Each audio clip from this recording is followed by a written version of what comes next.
Hi guys, welcome to Life of Tri. I'm Andrew, and in this video we're going to look at triathlon wetsuits for beginners. So if you're watching this video, chances are you're probably new to the sport or you're thinking about getting into the sport for the first time. Before we get into the main body of the video, let us know, are you thinking about doing a particular race? What is that race? Or have you already signed up for that race? Anyway, comment below, let us know. We love hearing about all different races that people are thinking about doing. So, talking about wetsuits, there's one main thing that you need to know, and that's not all wetsuits are the same. So if you've gone surfing previously, chances are you would have used a wetsuit for that. A surf wetsuit and a triathlon wetsuit are two very different things. They may look very similar, but their makeup is very different. A surfing wetsuit will generally be a lot thicker in the material that's used, which is a neoprene, and less flexible. So with a triathlon wetsuit, you generally tend to have a lot thinner material around the shoulders. This will give you a lot more range of movement and just make it a little bit easier to get into that maximum range of movement for the stroke that you're doing. So a triathlon wetsuit will generally be used for open water swimming, but there are certain conditions where a wetsuit can and can't be used.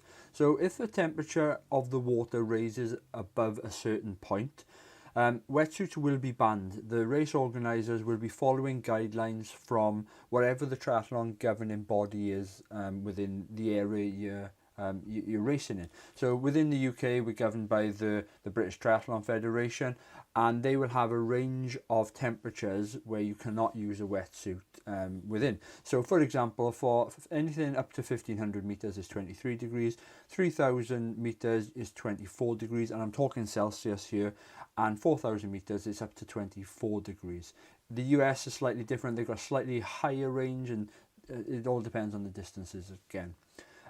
But if a race does state that you can't use a wetsuit, or you may actually decide not to wear a wetsuit full stop, there are other things you can wear. So basically you can wear your normal swimming gear that you would wear in a pool. You can wear a tri-suit, you can wear a two-piece, or just a shorts if you're a guy, or you can wear what's known as a skin suit as well. This is all personal preference. It will come down to you and what you want to do as well. The one thing I will say is a wetsuit will give you warmth and it will give you buoyancy. So if you are not a very confident or an accomplished swimmer, the extra buoyancy will probably help. However, if you are a more established swimmer and you've been swimming for years and years, sometimes those more experienced swimmers, a wetsuit, if you're not used to it, can probably be more of a hindrance than actually give you help. So it all depends on your background, it all depends on what you're where you're coming from as well. So the other thing to note is if the temperature dips below a certain point. In the UK, I think it's 14 degrees Celsius. If it dips below that, it's mandatory that you have to wear a wetsuit. And I think that's a standard across the world as well. So in that situation, the race organisers will say you have to wear a wetsuit for that. They may also suggest if it dips below that temperature again that you have to wear a skull cap, which is made of neoprene, and gloves as well. Normally webbed gloves aren't allowed, but a normal swimming neoprene glove will be mandatory. Also, wetsuits are generally banned from the pool scenario. You don't need them in the pool, so there is no need to have it there. And also the chance of overheating, it does increase as well.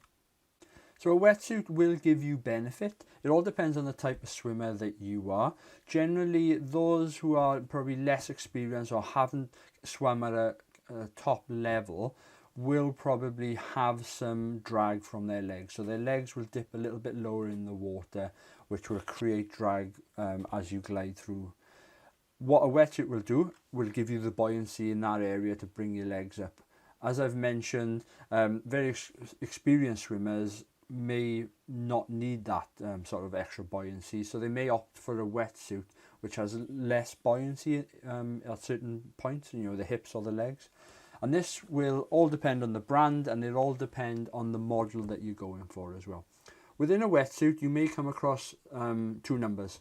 and that might be something like a 3.5 or a 4.4, and this will depend on the thickness of the neoprene and thus increasing the buoyancy of that particular part of the wetsuit. So a 3.5, for example, would be 3mm thick neoprene in the chest and 5mm thick in the legs.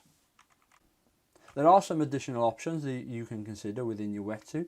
These include a thermal lining. So again, it depends on what part of the world you're swimming in, but generally really cold swims, you probably want to look at that, and some brands will offer that. And there's also a sleeveless option as well. Some people don't like that restriction around their shoulders and want to have the full range of movement from from their arms. But personally, I think some of the the brands that are out there do a really good job of increasing that range of motion as much as possible as you're sort of doing your stroke. So let's talk about fit. If your wetsuit is too big, you will generally take in water, which will create drag. And what you want to do while you're swimming is be as aquadynamic as possible, so you glide through the water. If it's too big, you'll take in water, you'll create extra weight, you'll create extra drag. However, if a wetsuit is too tight, it will restrict movement and potentially cut off circulation, and on a long swim, that is not what you want. A tri-suit should be very snug. It will be a lot tighter than something like a surf wetsuit. My experience of my first ever wetsuit, I bought a second-hand wetsuit. It was a 2XU base model. It fitted very snug on me. If anything, it was probably a little bit too small, but I was really shocked at the difference that was compared to what I normally I experience of a swim wetsuit. So you may want to try it on beforehand. If you are going second hand, get your measurements right, refer to the manufacturer's sort of size guide, but also if you can try it on beforehand, that's the best thing you can do. There is generally a size for everyone out there, whether you're short, whether you're tall, whether you're skinny, whether you're a little bit more curvier. There's a size out there. So again, refer to the manufacturer's size guides, because every one of them is different. Sometimes it goes off weight, that doesn't always work. Sometimes it goes off height, that doesn't always work. So like I said, if you can try on a wetsuit, that's probably the best thing you can do. Go to a reputable store, try it on, see what works for you. So things to consider when you're buying a wetsuit. What is your budget? So they will range from anything from just under £100 up to hundreds of pounds, £500, £600 even. I've seen some of them. So the higher end wetsuits will help you glide through the water easier. They will make you burn less energy, which will make you faster in the water.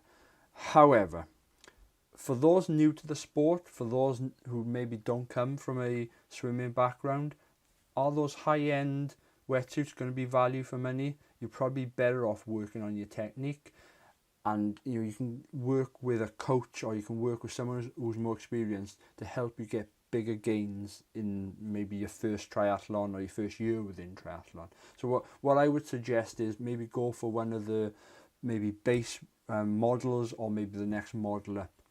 There are beginner options out there, and every brand will have that sort of like lower base model to consider. So the other thing you can do is hire a wetsuit. You can hire it for just one race, or you can hire it for an entire season. It all comes down to what your preferences and what maybe your budget is as well. What I would suggest is, if you are hiring it for one race, ensure that you hire it for a few weeks beforehand as well, so you can at least get used to it, because there's nothing worse than turning up on the day and never swam in either a wetsuit before or that particular wetsuit. So the other thing you can do is potentially borrow a wetsuit. So if you've got a mate who is already in triathlon, maybe they're the same size as you as well, you can maybe dip your toe into the sport by borrowing a wetsuit. Triathlon is an expensive sport, so what you don't want to do is spend hundreds upon hundreds of pounds only to find out it's not for you, and you're left with all this equipment gathering dust. So borrow a wetsuit is a really, really good option. But be careful, if you are borrowing someone else's kit, wetsuits are really easy to damage. You can nick them, you can make a hole in them. So, keep your nails short, wear gloves while putting them on. The other thing you can do is put a carrier bag on your hands, or a plastic bag, depending on what part of the world you're from and what you call it, a plastic bag over your hands or over your feet as you're sliding it on, and it will just slide on a lot easier. I've mentioned it already, but if possible, go to a store to try on a wetsuit, but some places will actually allow you to try before you buy as well, and that's a really good option. You can just find out whether that suit works for you or not. If you don't come from a swimming background, or you're not used to open water swimming and you've never used a wetsuit before, you'll probably have a number of questions. Some of the questions that we get asked regularly include what to wear under your wetsuit, and that's personal preference, but that could be anything from a swimming costume that you would then change when you get to into transition, or what you plan to sort of wear for the rest of the race, and that could be a tri-suit or tri-shorts. You could wear nothing as long as the transition that you go into has a changing area, or you could physically change in every transition. So you got swimming shorts on underneath, and then you decide to put on cycling gear, and then in the next transition you decide to put on run gear. It all comes down to what you want to do and what your personal preference is.